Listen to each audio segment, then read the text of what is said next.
case ceased in his teens. Not, I should add, because he has any sort of diagnosable mental condition, but because he's weak-willed and self-indulgent. While I've worked hard to establish a secure career and stable lifestyle, Edward staggered from useless job to meaningless relationship to seedy flat. No surprise, then, that he ended up crawling back to my mother in his 40s.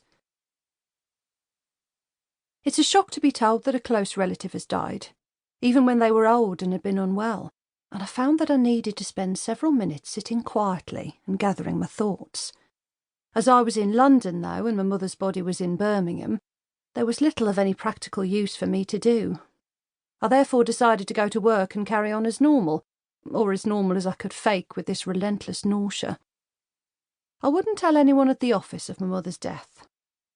I could imagine the orgy of fussing and sighing, the clammy embraces and the expressions of sorrow for the loss of someone they'd never met and didn't even know existed. Not really my sort of thing. Emerging from the tube station near my office building, I was struck by the heat, which had already risen to a level sufficient to soften the fresh tarmac outside the exit. The noise and fumes from the crawling traffic seemed amplified, and the piercing intensity of the sunlight stung the backs of my retinas. Once at the relative sanctuary of my desk, which is in the quietest corner of a large open-plan office, I switched on the fan and trained it on my face. Somewhat revived, I spent a few minutes, as I like to every morning, checking the cacti I have ranged across the front of my desk. I ascertained that there were no areas of rot or any parts that looked shriveled or dry, dusted them with a soft paintbrush, ensured that the moisture levels in the compost were correct, and turned them to maintain an even exposure to daylight. When that was done, I opened a case file. I hoped that grappling with the particularly challenging report I needed to submit to my head of department at the end of the following week would help me elbow the events of earlier that morning to the back of my mind.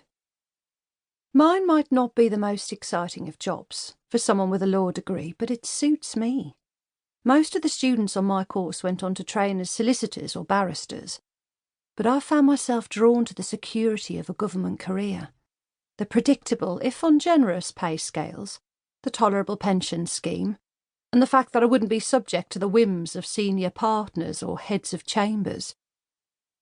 Although my work doesn't make use of my degree, and although I don't have the kind of expertise I'd have if I'd gained a professional qualification, my broad knowledge of the law and the workings of officialdom come in remarkably useful when I need to pursue a complaint. If it wasn't for the fact that I have colleagues, office life would be bearable.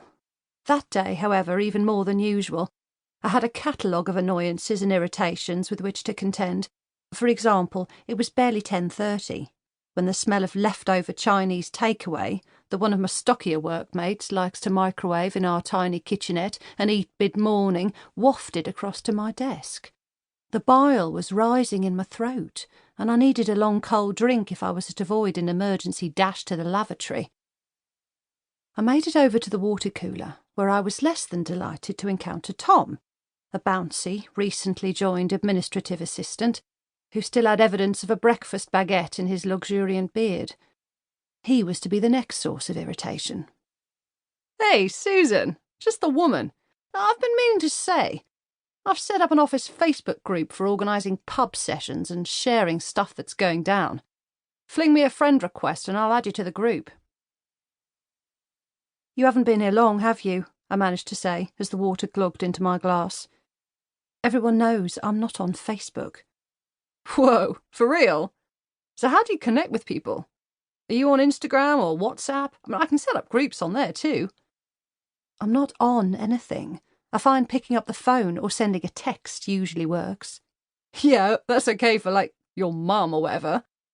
But how do you keep track of all your old mates from school and uni? How do you organise your social life? I wasn't in the mood for this.